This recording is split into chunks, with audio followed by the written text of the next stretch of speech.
Hola, chiquillos, primero que nada, muy buenos días a cada uno de ustedes. Voy a comenzar con la segunda parte de la clase del día de hoy,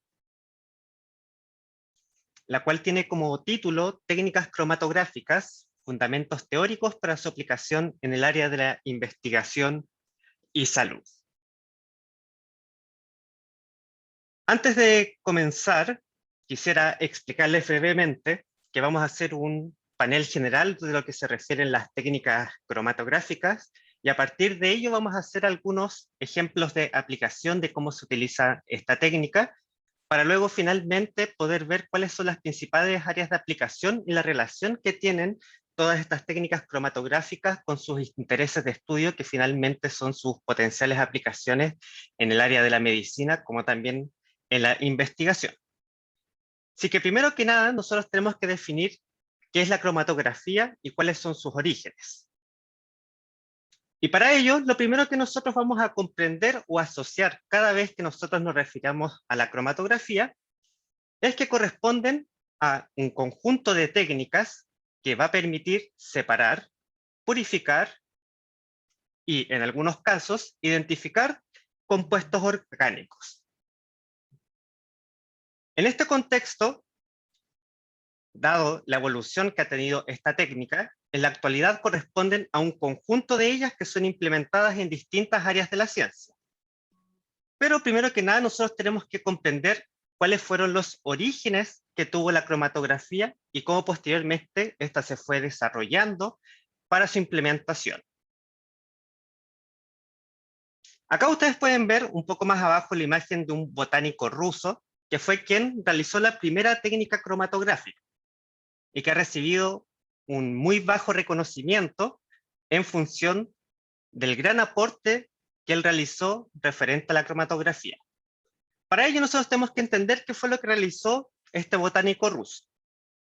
Lo que realizó fue realizar un extracto de compuestos orgánicos, que en este caso correspondían a pigmentos que se podían encontrar en distintas hojas, el cual lo realizó utilizando un solvente orgánico. ¿Qué fue lo que hizo y cuál fue el inicio de la cromatografía? Fue colocar, como ustedes pueden ver en la imagen inferior, este extracto orgánico en un tubo de vidrio vertical que se encontraba lleno de carbonato de calcio. Posteriormente, lo que realizó una vez que agregó este extracto de compuestos orgánicos fue agregar más solvente orgánico, que en este caso correspondía a éter de petróleo puro, y él observó que se fueron generando distintas bandas que tenían una coloración característica, las cuales fueron migrando a lo largo de esta columna de vidrio que se encontraba llena de carbonato de calcio. En consecuencia, él se dio cuenta que a partir de este simple procedimiento pudo separar los distintos componentes que componían a este extracto de productos naturales que él había obtenido a partir de distintas hojas que él estaba investigando. Y a partir de esta investigación es que se comienzan con los inicios de las técnicas cromatográficas.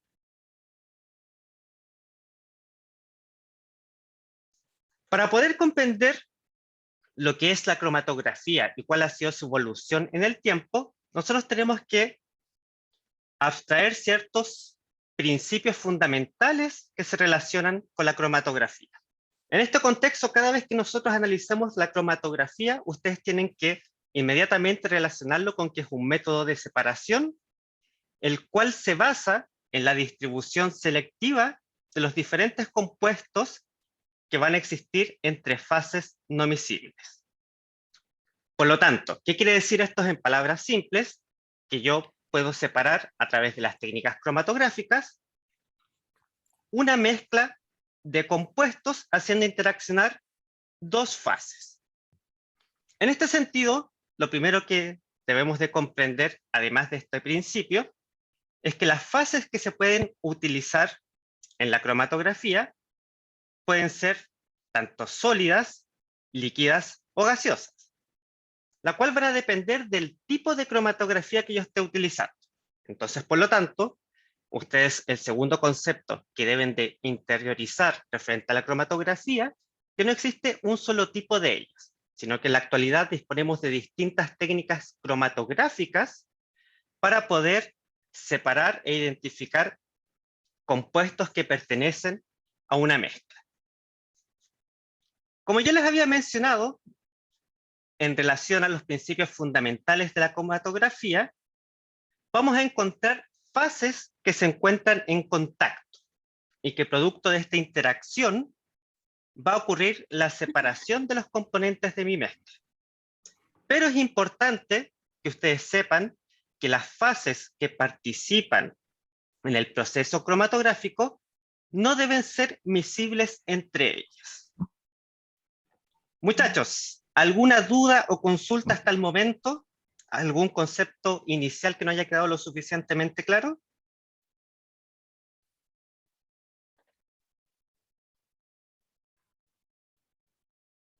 Todo bien. Perfecto. ¿Cuáles son las fases fundamentales que nosotros vamos a encontrar en la cromatografía? Una va a ser la fase móvil y la otra va a ser la fase estacionaria. La fase móvil puede ser tanto una sustancia sólida o líquida que se encuentra sostenida por un soporte inerte, con la cual van a interactuar de diversa manera los componentes de nuestra muestra que vamos a purificar. Recuerden que nosotros en la cromatografía, que es lo que realizamos básicamente, purificamos e identificamos distintos compuestos de una mezcla compleja. Por otro lado, tenemos lo que se denomina la fase estacionaria, lo que corresponde a un líquido o mezcla de líquidos, o también un gas que fluyen a través del sistema cromatográfico, arrastrando los solutos que pertenecen a nuestra mezcla. Quizás estos conceptos pueden ser un poco engorrosos, sé que la mejor manera de poder visualizarlos es a través de un ejemplo, y vamos a volver a nuestro ejemplo inicial, que era la purificación de distintos componentes a separar, que eran los pigmentos vegetales que había realizado este botánico ruso, quien fue el que dio el inicio a la cromatografía. ¿Qué podemos identificar rápidamente en función de lo que él realizó? Primero que nada, podemos identificar el soporte inerte. ¿Qué fue lo que él utilizó para poder separar los compuestos? Una columna de vidrio, que como su nombre lo dice, es inerte a los materiales que nosotros estamos utilizando para realizar nuestro proceso de cromatografía. En este caso, la función que tenía este soporte inerte, que era la columna de vidrio, era contener la fase estacionaria. ¿Cuál sería la fase estacionaria en relación a este ejemplo de aplicación? Correspondía al carbonato de calcio. Por lo tanto, nosotros podemos identificar que en este proceso de purificación, vuelvo a recalcar, tenemos un soporte inerte, que es la columna o tubo vertical que se utiliza para purificar los compuestos, y nuestra fase estacionaria corresponde a una sal, que en este caso era el carbonato de calcio. ¿Qué otro elemento podemos identificar? Bueno, si analizamos el punto 1 de este ejemplo de cromatografía, tenemos la mezcla de componentes a separar, que se representa a través de esta línea violeta, que son los pigmentos vegetales que se fueron separando a través de la aplicación de esta técnica. Y luego podemos identificar lo que corresponde a la fase móvil, que como su nombre lo dice, realiza el movimiento de los componentes a separar, que en este caso, vuelvo a recalcar, corresponden a los pigmentos vegetales, para que interaccionen con esta fase estacionaria y a partir de esta interacción se vayan separando los distintos componentes que corresponden a los pigmentos vegetales de nuestra mezcla. ¿Qué es lo que nosotros podemos ver a través del análisis de este procedimiento? Es que lentamente los componentes de esta mezcla se comienzan a separar y es posible separarlos recolectando cada uno de estos componentes a través de tubos de ensayo. Consultas, chiquillos, hasta el momento con respecto a las fases que participan en el proceso de cromatografía. ¿Algo que no haya quedado lo suficientemente claro y que deseen que profundicemos? Profesor, ¿puede explicar la fase móvil de nuevo? Ya, mira, de todas maneras, más adelante le voy a explicar las características que tiene que tener la fase móvil, pero ¿cuál es la importancia que tiene la fase móvil? Por ejemplo, en este ejemplo que estábamos analizando, la fase móvil hace que, como su nombre lo dice, los componentes que yo voy a separar se muevan dentro de la fase estacionaria, hace que migren, que avancen en esta fase estacionaria. Y en este caso, la fase estacionaria que se utilizó fue un solvente orgánico. Entonces, la fase móvil hace que se desplacen estos componentes y de esta manera la mezcla se va a ir separando en cada uno de los componentes individuales que tenía esta mezcla de compuestos que eran de origen vegetal. No sé si ahora te quedó un poco más claro cuál es la particularidad y la funcionalidad que tiene la fase móvil dentro de la cromatografía. Sí, muchas gracias. Entonces continuamos, chiquillos. La pregunta del millón que se deben estar haciendo ustedes es, bueno, pero ¿cómo es que se separan finalmente los compuestos de una mezcla dentro del proceso de cromatografía? Y como les enuncio en la diapositiva, existen distintos principios que nosotros podemos aplicar en la separación cromatográfica, los cuales se pueden agrupar de manera general de la siguiente manera. Podemos tener un tipo de cromatografía que se llama cromatografía de reparto, en donde los componentes de la mezcla se van a separar por solubilidad. Por otro lado, tenemos la cromatografía de absorción, en la cual los componentes de la mezcla se van a separar producto de la afinidad que ellos tengan con la fase estacionaria. Además, tenemos la cromatografía de exclusión, que es mucho más sencillo de explicar, debido a que los compuestos se van a separar producto de las diferencias que presenten en sus masas molares, y como también existe la cromatografía de intercambio iónico, en donde es posible separar los compuestos según su carga. Entonces, por lo tanto, lo que nosotros tenemos que visualizar es cromatografía. ¿Para qué nos sirve y cuál es la aplicación directa que nosotros vemos? Nos permite la separación e identificación de compuestos orgánicos. ¿Cómo funciona la cromatografía? Bueno, para ello yo tengo distintos tipos de cromatografía, o sea, distintas maneras de poder hacer esa separación. ¿De cuál manera? Puede ser una cromatografía de reparto, una de absorción, de exclusión o de intercambio iónico. ¿De qué va a depender de qué tipo de cromatografía yo utilice para este proceso de separación, purificación e identificación? Bueno, va a depender de lo que yo quiera separar e identificar. ¿En cuál nos vamos a centrar inicialmente nosotros? En la cromatografía de absorción, que como les había recalcado, separa producto de la afinidad que tengan los componentes de mi mezcla por mi fase estacionaria. ¿Dudas o consultas? Perdón, profe, no me quedó muy claro lo último que dijo de la de absorción. Bueno, ahora la vamos a profundizar, si es que si ahí quedan dudas, me vuelves a interrumpir para que lo podamos ir aclarando. Ok, muchas gracias. Bueno, como les mencioné recientemente, primero que nada nos vamos a centrar en la cromatografía de absorción. ¿Y cómo funciona finalmente una cromatografía de absorción o cómo podemos resumir este proceso?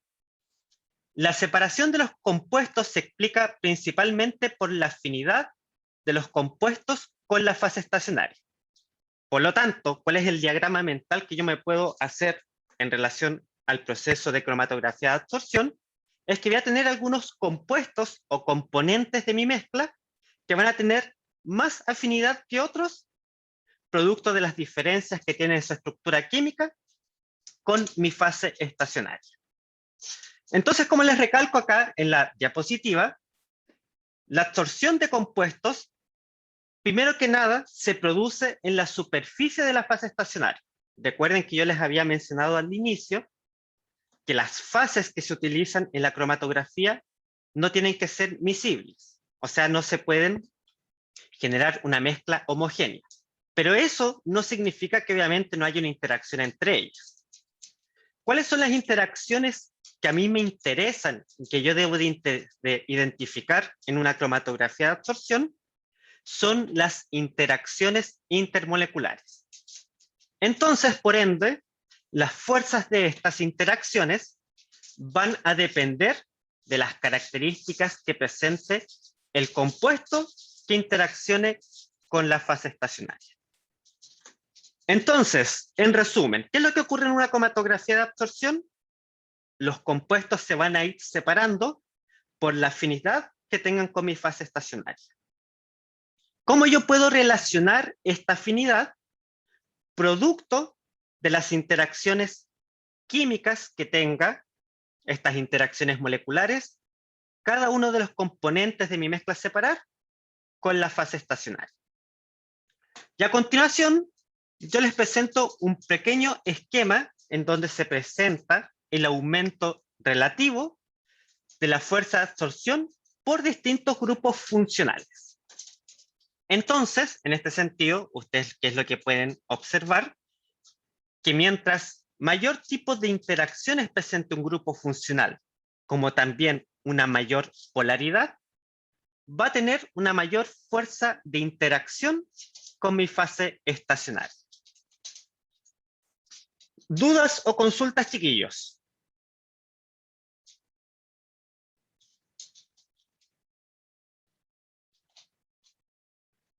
Vamos a analizar, dígame, ¿cuál es su consulta?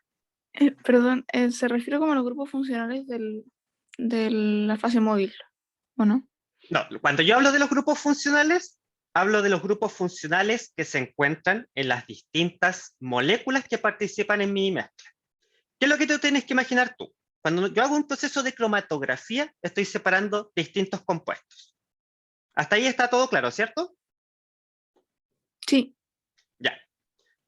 Si son distintos compuestos, y lo que estoy separando, como lo mencioné inicialmente, son compuestos orgánicos, evidentemente van a tener diferencias en su estructura. Y si tienen diferencias en sus estructuras, yo lo puedo relacionar a que pueden existir distintos grupos funcionales en cada una de estas moléculas. Como tienen distintos grupos funcionales estas moléculas, por lo tanto, van a interaccionar de distinta manera con mi fase estacionaria. ¿Qué va a ocurrir con eso? Como van a haber distintos tipos de interacciones por parte de estos compuestos de una mezcla con la fase estacionaria, algunos van a tener una fuerza de interacción más fuerte y otros una fuerza de interacción más débil con mi fase estacionaria. Y producto de eso, yo voy a poder separar a mis compuestos orgánicos utilizando una cromatografía de absorción. No sé si ahí quedó un poco más claro el proceso de una cromatografía de absorción. Sí, un poco más.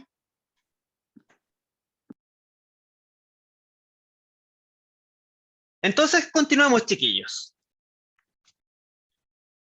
Dentro de la cromatografía de absorción, nosotros podemos encontrar distintos tipos de fases estacionarias. A continuación, yo les voy a presentar las dos fases estacionarias más utilizadas en la cromatografía de absorción, y la primera de ellas corresponde al gel de sílice. El gel de sílice o ácido silícico es uno de los más utilizados. ¿Qué características tiene el gel de sílice? Es que este es débilmente ácido y su pH oscila entre 4 y 5. Por lo tanto, hay que tener una consideración cuando se trabaje con la gel de sílice, en la cual no podemos utilizar sustancias orgánicas que se degraden en presencia de ácido. Además, les presento el tamaño de grano, el cual suele ser de 10 a 40 micras, que son los parámetros físicos asociados a esta sustancia, y el tamaño de poro que presenta el gel de sílice, el cual varía entre 20 a 150 Armstrong. ¿Qué consideraciones importantes además yo debo tener respecto a la sílica gel o gel de sílice? Es que es un absorbente polar. Pero además este puede ser tratado con hidrocarburos para poder neutralizar los grupos OH que ustedes pueden visualizar en la presentación, de forma de que se haga más apto para poder separar componentes lipofílicos, como por ejemplo esteroides, ácidos grasos, ceras, entre otros. Cuando se realiza ese proceso de funcionalizar los grupos hidroxilos en la sílica gel, se le denomina cromatografía de fase reversa, que corresponde al silanizado. Hagamos un pequeño proceso de aplicación del gel de sílice. Como ya les mencioné, es un componente polar esta fase estacionaria y que la podemos considerar que es débilmente ácida. En relación a lo que les acabo de mencionar, ¿qué componentes orgánicos ustedes consideran que van a presentar mayor afinidad por el gel de sílice? Si es que yo la utilizo al gel de sílice como fase estacionaria en una cromatografía. ¿Qué características debe presentar el compuesto para que sea muy afín con el gel de sílice? ¿Ser polar? Excelente. Los que van a tener mayor afinidad van a ser aquellos compuestos que sean más polares de una mezcla. ¿Qué otra cosa o qué otra característica puede presentar un compuesto orgánico para que sea muy afín con el gel de sílice? OH. Más allá de eso, algo más general.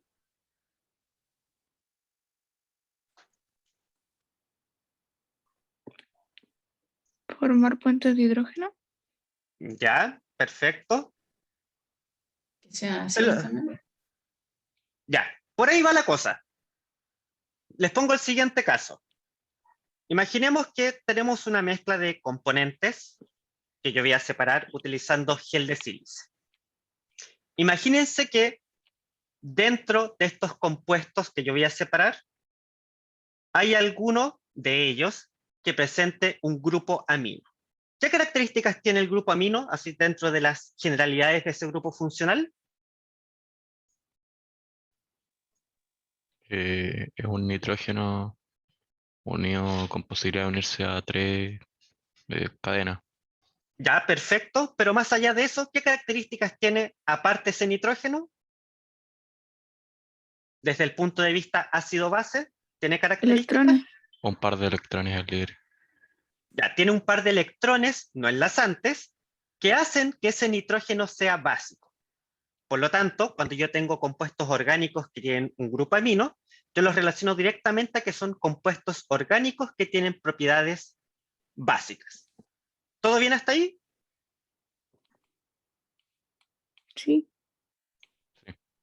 Por lo tanto, si tengo un compuesto orgánico que tiene un grupo amino y que por lo tanto tiene características básicas, ¿qué creen ustedes? ¿Que va a tener una gran afinidad o una poca afinidad con el gel de sílice?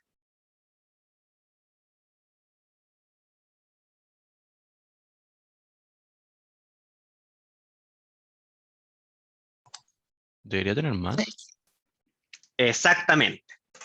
Por lo tanto, como una recomendación y orientación general, por ejemplo, los compuestos que presenten grupos amino tienen una alta afinidad con el gel de sílice, producto de que tienen propiedades básicas e interaccionan muy fuertemente con un componente que tiene propiedades ácidas.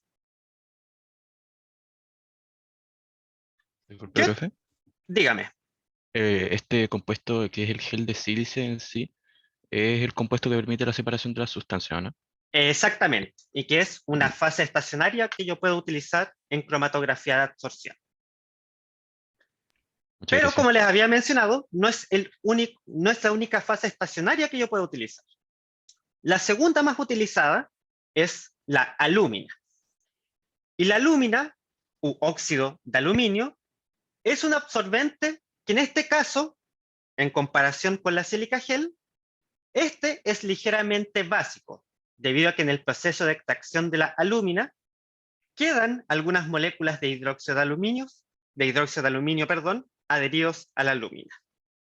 También corresponde a un absorbente de carácter polar, de tal forma que en el caso contrario de lo que ocurre con el gel de sílice, tendrán mayor interacción o avidez con componentes polares claramente, pero que tengan propiedades ácidas. ¿Consultas, chiquillos, hasta el momento?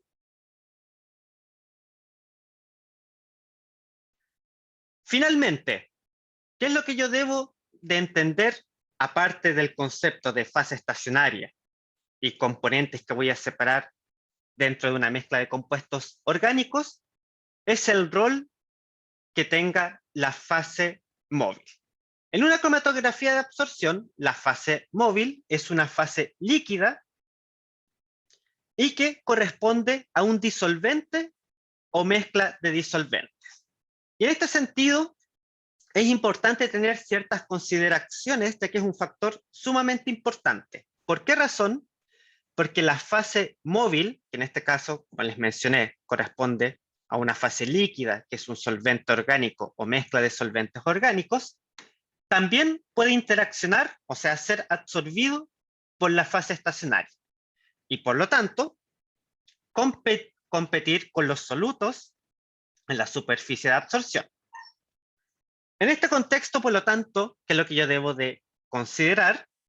Que para que la separación sea efectiva, la fase estacionaria, la fase móvil que yo voy a utilizar, debe ser menos polares que los componentes de la mezcla.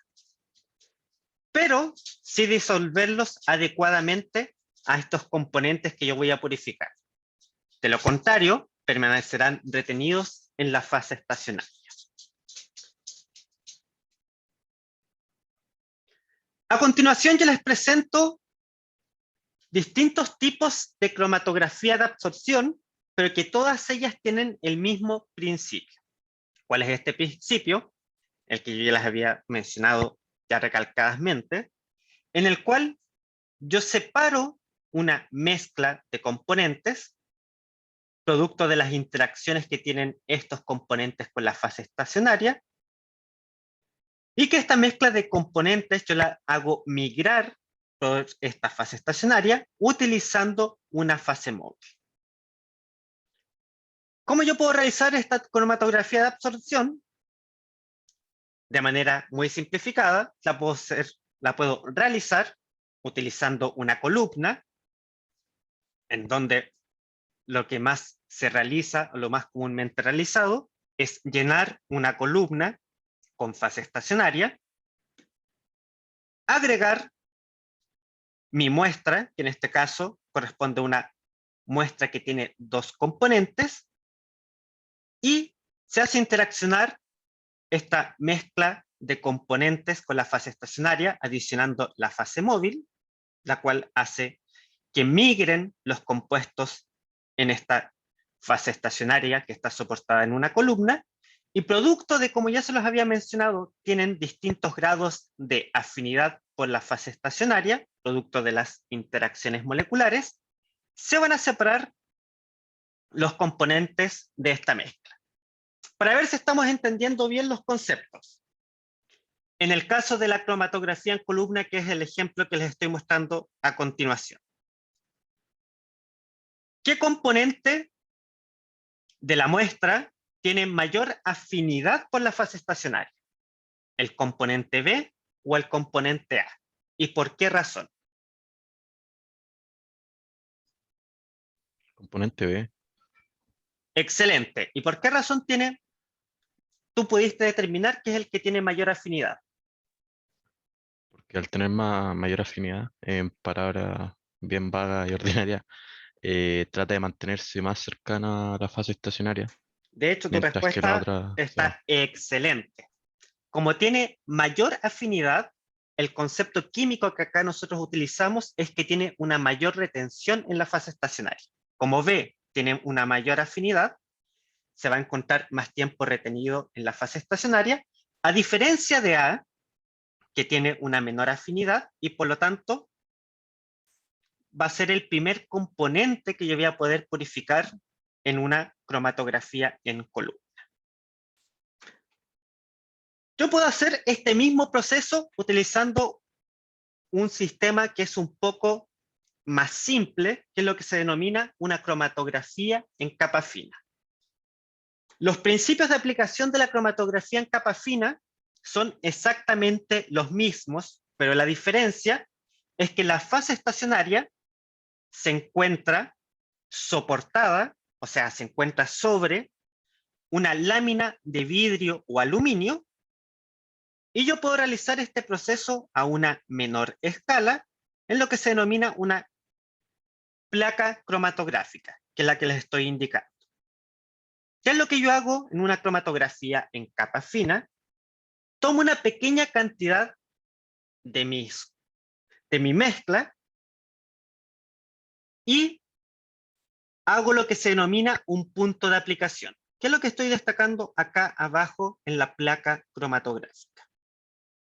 Yo puedo poner esta placa cromatográfica en una cubeta de vidrio que tenga una pequeña cantidad de fase móvil, o sea, de solvente orgánico o mezcla de solventes orgánicos, y esta placa va a comenzar a absorber esta fase móvil, que es lo que yo le estoy mostrando, lo que ocurre en la parte inferior de la diapositiva, y lo que yo voy a observar en esta placa cromatográfica que se realiza en capa fina, va a ser igualmente el mismo proceso de separación de los distintos componentes de mi mezcla. Preguntas que se pueden estar haciendo ustedes. Bueno, profesor, ¿por qué hay 3 puntos de aplicación dentro de una placa cromatográfica?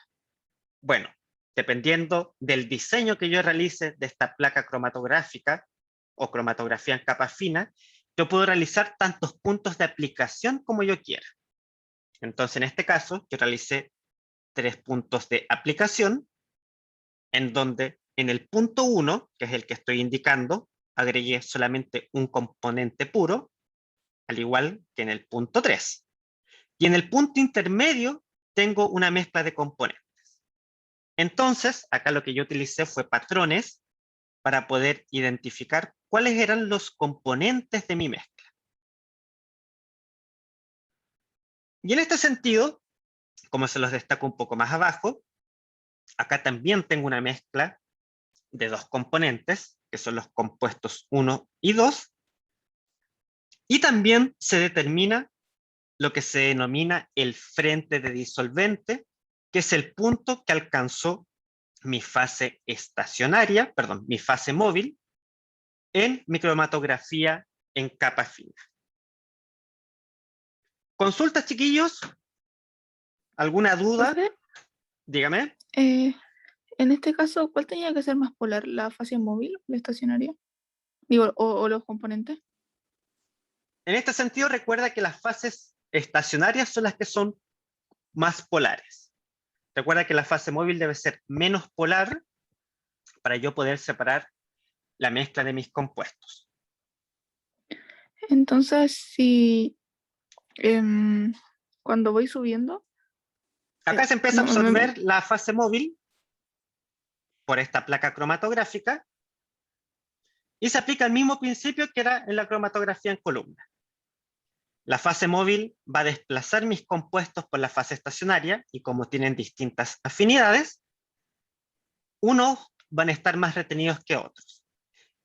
Para ver si estamos entendiendo el concepto, en el caso de la cromatografía en capa fina, ¿qué compuesto tenía mayor interacción con la fase estacionaria, el azul o el rojo? el que queda más abajo. Excelente. En este caso, el compuesto azul era el que tenía mayor interacción con la fase estacionaria, producto de que tuvo un menor recorrido, producto de que era mucho más afín, a diferencia del compuesto de color rojo.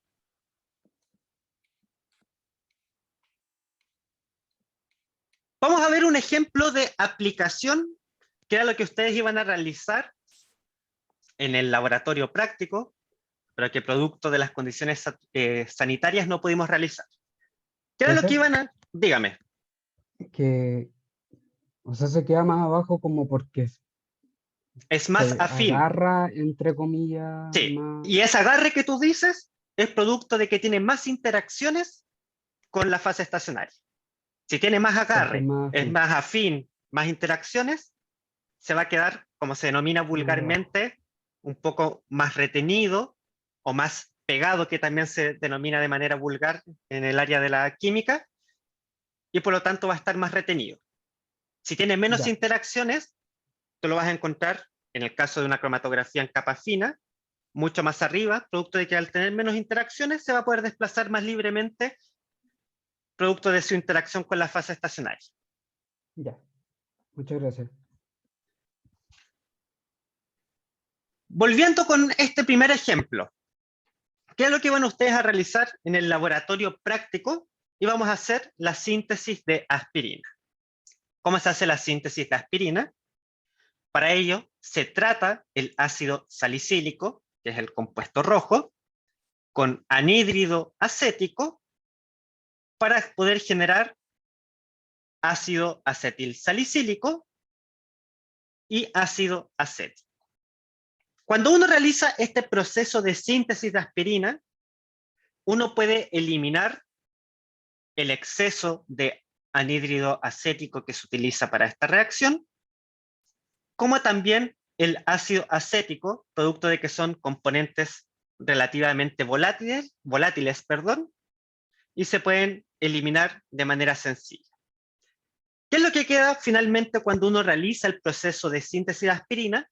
Queda una mezcla de ácido salicílico y ácido acetil salicílico. Y acá yo les presento qué es lo que ocurre cuando se realiza una cromatografía de cada uno de estos componentes. ¿Qué es lo que yo puedo observar? Que cada uno de estos componentes tienen lo que se denominan distintos RF. Ustedes se preguntarán qué es el RF. El RF se denomina a la relación de frente que tiene un compuesto y es un parámetro al cual yo le puedo asignar un valor, producto que se determina cuando se realiza una cromatografía en capa fina. Y acá en el lado izquierdo de la presentación, yo les enseño a cómo se calcula el valor del RF. Y esto es algo bastante sencillo.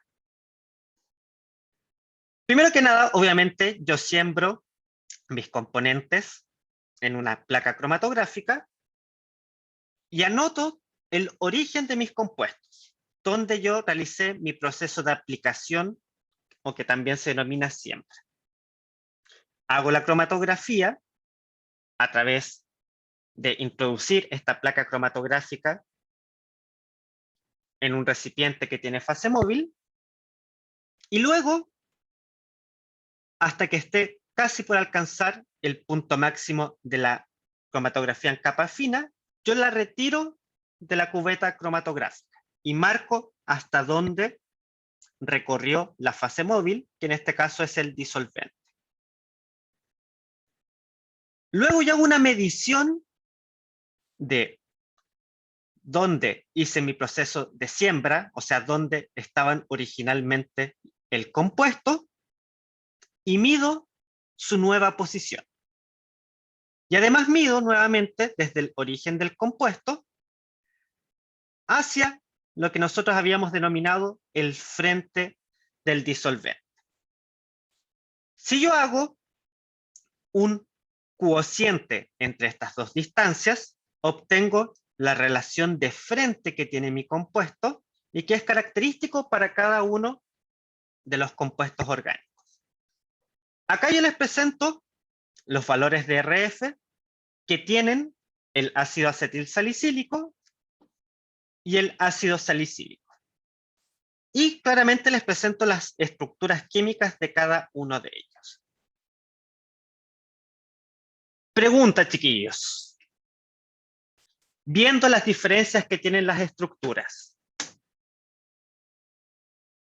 ¿A cuál corresponde cada uno de los puntos en esta placa cromatográfica?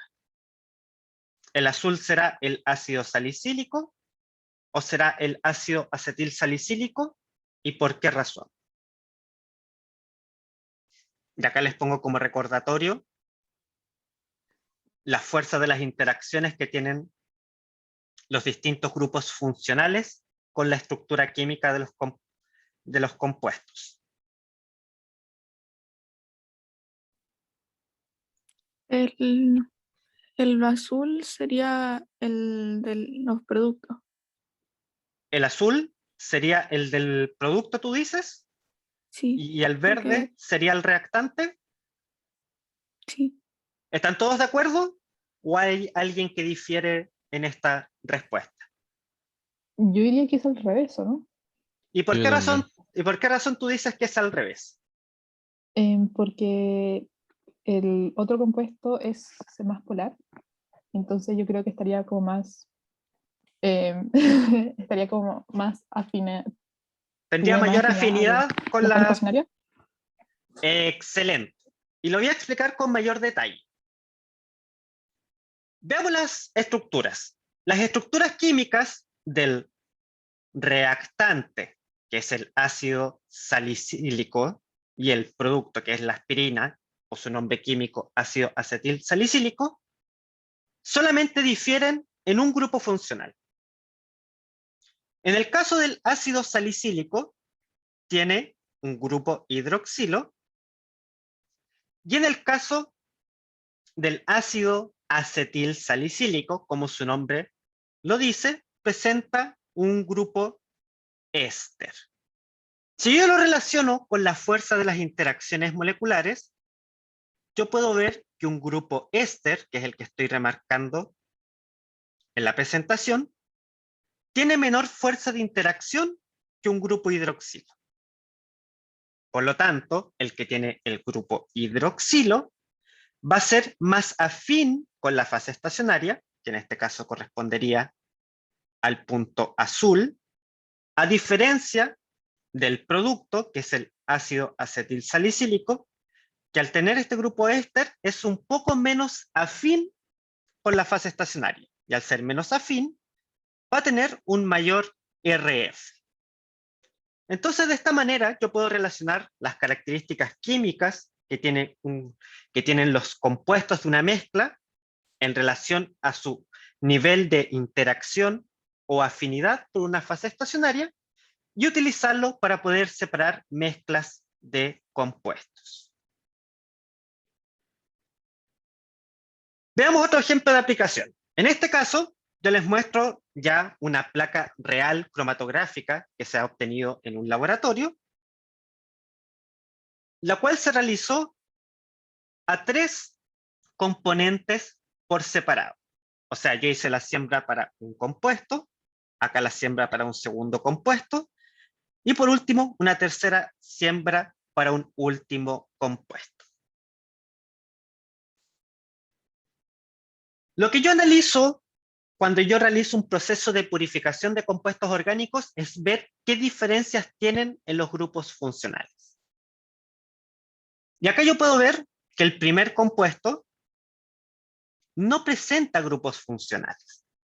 Por lo tanto, si no presenta grupos funcionales, ¿será una molécula polar o será una molécula no polar? No polar principalmente. Excelente. La podemos definir en términos generales que es una molécula no polar. Y al ser una molécula no polar, tendrá una baja interacción con la fase estacionaria, por lo tanto va a ser el compuesto que va a tener un mayor desplazamiento y cromatografía en capa fina. ¿Y qué es lo que yo estoy señalando en esta placa cromatográfica? Luego tenemos una molécula que presenta un grupo aldehído y una tercera molécula que tiene un grupo hidroxilo. Si yo veo la fuerza de interacción que tienen estos grupos, el grupo aldehído y el grupo hidroxilo, yo puedo ver que el grupo hidroxilo presenta una mayor interacción con la fase estacionaria. Por lo tanto, el grupo hidroxilo, perdón, la molécula que tiene el grupo hidroxilo va a ser la que va a estar más retenida en comparación a la molécula que tiene el grupo aldehído. Y de esta manera yo puedo ver las diferencias en su interacción y por ende en sus RF que tienen en una cromatografía en capa fina.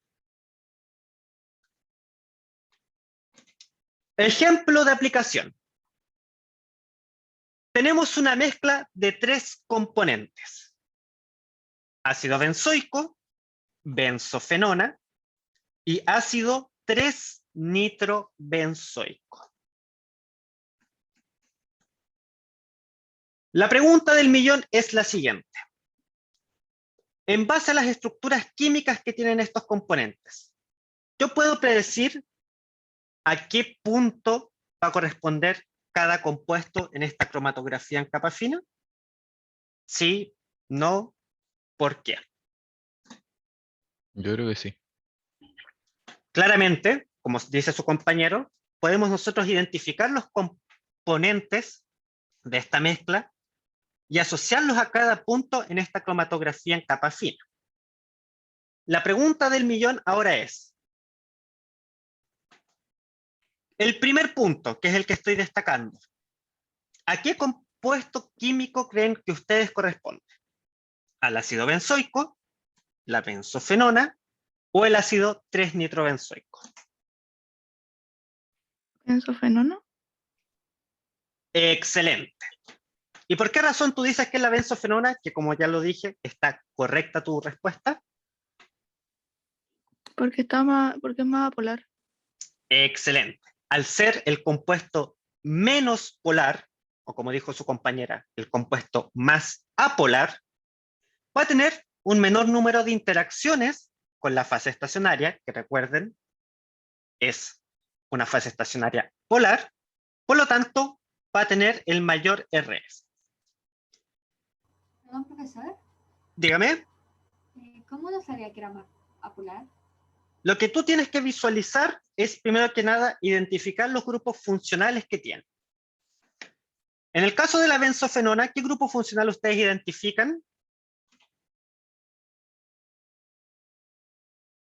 Grupos funcionales Acetona. oxigenados, en este caso, como dice su compañero, es una acetona, que es la que nosotros podemos observar en la parte inferior de la presentación y que es la que estoy destacando. Veamos los otros compuestos. ¿Qué grupos funcionales tienen? El ácido benzoico. ¿Qué grupo funcional tiene? ¿Un ácido carboxílico? Excelente.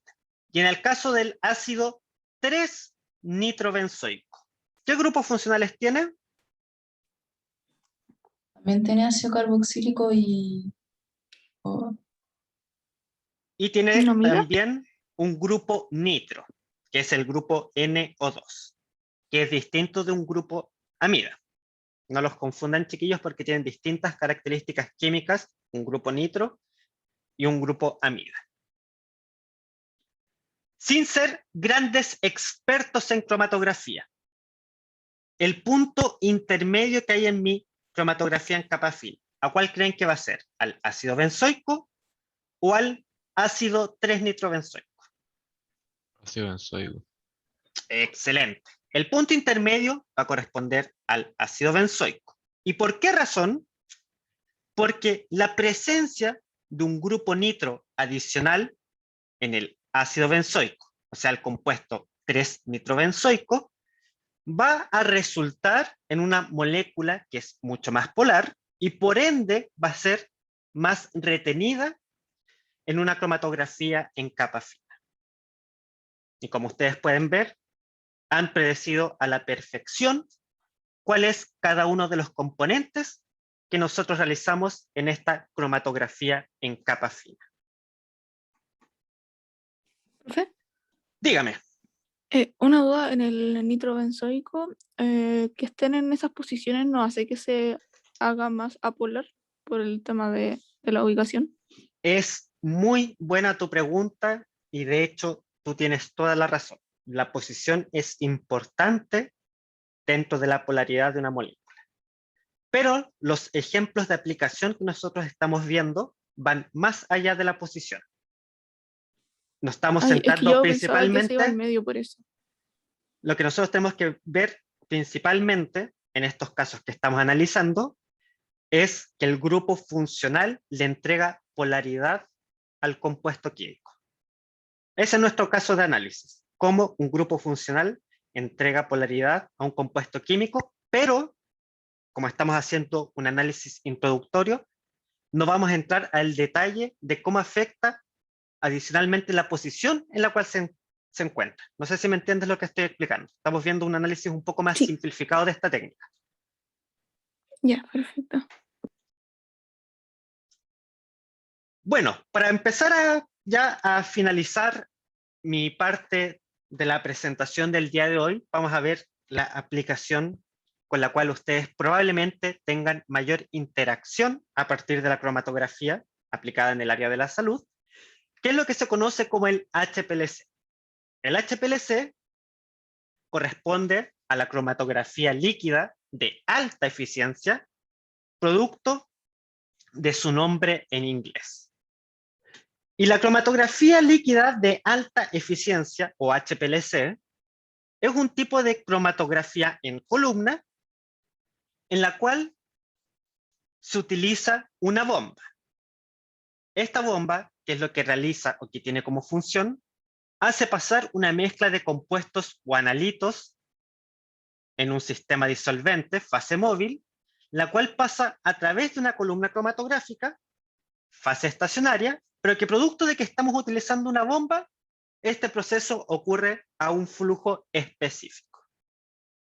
Acá, chiquillos, el principio de la cromatografía HPLC es exactamente el mismo de lo que nosotros habíamos estado estudiando en las diapositivas anteriores. ¿Cuál es la diferencia que tiene el HPLC, más allá de lo que ya les expliqué? Es la siguiente consideración, y pongan atención a esto. Para el proceso de cromatografía en HPLC, la separación es realizada comúnmente, no siempre es así, pero lo más común es el uso de lo que se denomina una fase reversa. Y ustedes se preguntarán, pero bueno, profesor, ¿qué es una fase reversa? La fase de reversa es la fase estacionaria que se ocupa en una cromatografía HPLC. Se denomina de esta manera debido a que corresponde, y pongan atención a esto, a una fase estacionaria no polar y una fase móvil polar. Por lo tanto, ¿por qué se denomina que es reversa? Debido a que es el proceso inverso a lo utilizado inicialmente en el desarrollo de la cromatografía, en donde las fases estacionarias, como nosotros habíamos visto, eran polares y las fases móvil apolar. ¿Se entendió el concepto de fase reversa en cromatografía HPLC? Sí, ¿O profe. es necesario que lo aclare por si quedó alguna duda? Está bien. Está Ya, bien. perfecto. Acá les presento lo que se denomina un cromatógrafo, o mejor dicho, el esquema de un cromatógrafo HPLC. Tenemos la fase móvil, que como ya les había mencionado, corresponde a un disolvente o una mezcla de disolvente, el cual por acción de una bomba va a generar el desplazamiento de la fase móvil en mi equipo a un flujo constante.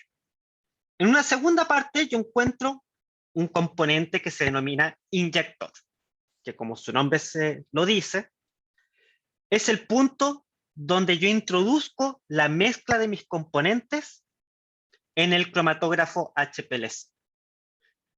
Esto continúa, producto de la acción de la bomba, que hace que la fase móvil desplaza los compuestos por mi fase estacionaria. ¿Y cuál es la diferencia? Y acá es importante que tiene un equipo de HPLC, es que utiliza un detector especializado para, como su nombre lo dice, detectar los componentes que hay en mi mezcla. Que es lo que yo visualizo luego en el equipo que se encuentre acoplado al HPLC, en donde yo veo una señal digital en este caso, que lo que se denomina es un cromatograma, de mi proceso de purificación de componentes de una mezcla. A diferencia de lo anterior, que yo visualizaba una placa cromatográfica o una columna cromatográfica, directamente el proceso de separación y los componentes de mi mezcla, acá yo ocupo un detector especializado para obtener señales cromatográficas dentro de un cromatograma, que lo vamos a ver un poco más en detalle a continuación. ¿Cómo yo puedo resumir esto? De la siguiente manera.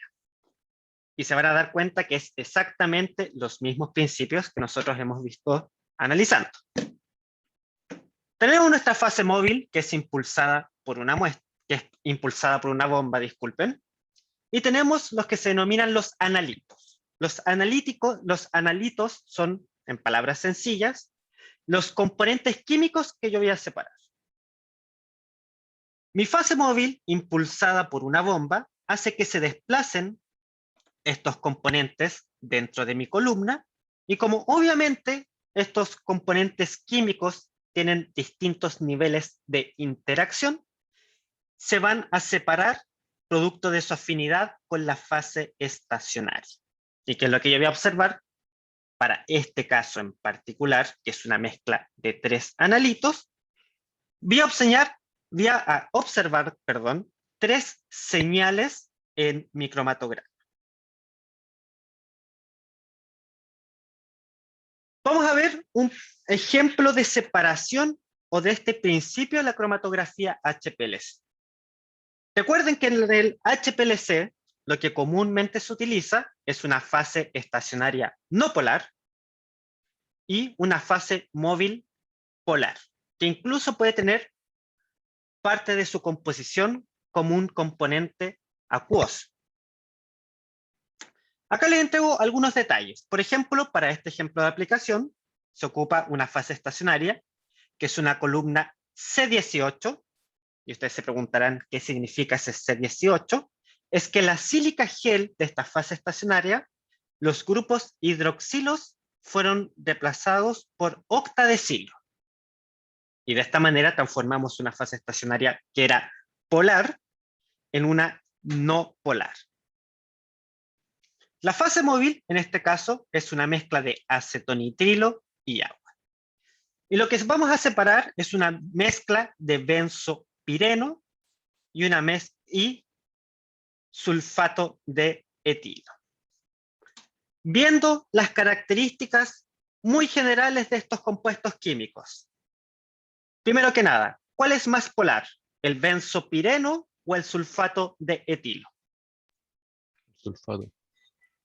El sulfato de etilo es claramente más polar que el benzopireno, debido a que el benzopireno no tiene grupos funcionales que le otorguen polaridad al compuesto. Por lo tanto, si mi fase estacionaria, en el caso de este ejemplo de HPLC, corresponde a una fase estacionaria no polar, ¿qué molécula será más retenida en esta separación HPLC? ¿El benzopireno o el sulfato de etilo? Benzopireno. Excelente, chiquillos. Como en este caso estoy ocupando una columna que es no polar, el compuesto que va a tener mayor afinidad en este caso va a corresponder al benzopireno. Como se pueden dar cuenta, los principios que nosotros utilizamos para la cromatografía se vuelven a aplicar de igual manera en una cromatografía de HPLC. Como yo les había adelantado, acá la obtención de señales en un proceso de HPLC lo visualizo lo que se denomina un cromatograma. Y en un cromatograma yo puedo obtener un análisis que se denomina cualitativo y un análisis cuantitativo. ¿Qué es lo que yo observo en este cromatograma? Puedo ver que en el eje horizontal tengo el tiempo de retención. El tiempo de retención es el tiempo en el cual yo observo o detecto, mejor dicho, mi muestra en el sistema HPLC una vez que ya fue purificado por la columna cromatográfica. Y claramente yo obtengo una señal asociada a ese compuesto en un tiempo de retención específico de acuerdo a las características de mi fase estacionaria y de mi fase móvil que yo esté utilizando para mi purificación. ¿Por qué se dice que yo obtengo lo que se denomina un análisis cualitativo y un análisis cuantitativo? En primero que nada, obtengo lo que se denomina un análisis cualitativo porque puedo identificar el número de compuestos asociados a la mezcla que yo estoy purificando en mi sistema HPLC. O sea, puedo identificar cuántos componentes yo tengo. Y además, obtengo lo que se denomina un análisis cuantitativo porque yo puedo determinar la concentración que tiene esta muestra dentro de mi mezcla de componentes que estoy separando. Y de esta manera yo puedo obtener lo que se denomina tanto un análisis cualitativo como cuantitativo mediante la aplicación del sistema HPLC para una cromatografía. Consulta, chiquillos, ya para ir un poco englobando todos los conceptos que hemos estado discutiendo. ¿Será importante conocer el tiempo de retención que tenga un compuesto orgánico? ¿Tendrá alguna aplicación conocer ese parámetro? ¿Me servirá de algo?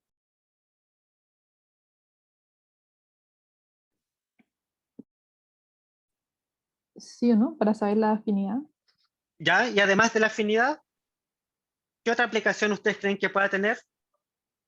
Por ejemplo, les pongo el Aplicación siguiente. farmacológica, Ya, excelente. ¿Y por qué razón podría tener esa aplicación? porque cuando hablamos de, por ejemplo, un compuesto más apolar o polar según la cromatografía, hablamos de difusión en el cuerpo. O sea, Mm, podemos como asumir vías de difusión.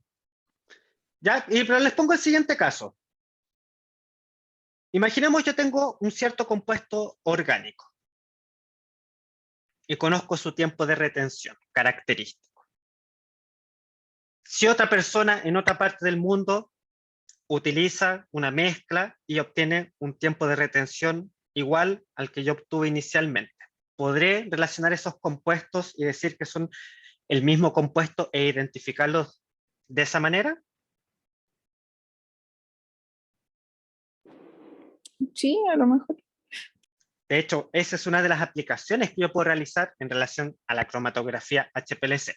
Los tiempos de retención que tienen mis compuestos, si yo aplico las mismas condiciones experimentales, son inequívocos para cada compuesto orgánico. Entonces, de esta manera, a partir de los tiempos de retención, yo puedo identificar a qué compuestos pertenecen dentro de una mezcla. ¿Qué otras aplicaciones yo puedo relacionar en relación a la cromatografía en general? Bueno, como se los había mencionado, tiene aplicaciones en el diseño, perdón, no en el diseño, en la purificación y separación de fármacos, producto de que me permite separar los componentes activos para un fármaco de otros componentes que sean contaminantes, por ejemplo, en su proceso de preparación. También, de la misma manera, pueden utilizarse para poder identificar pesticidas y herbicidas que son contaminantes del tipo orgánico.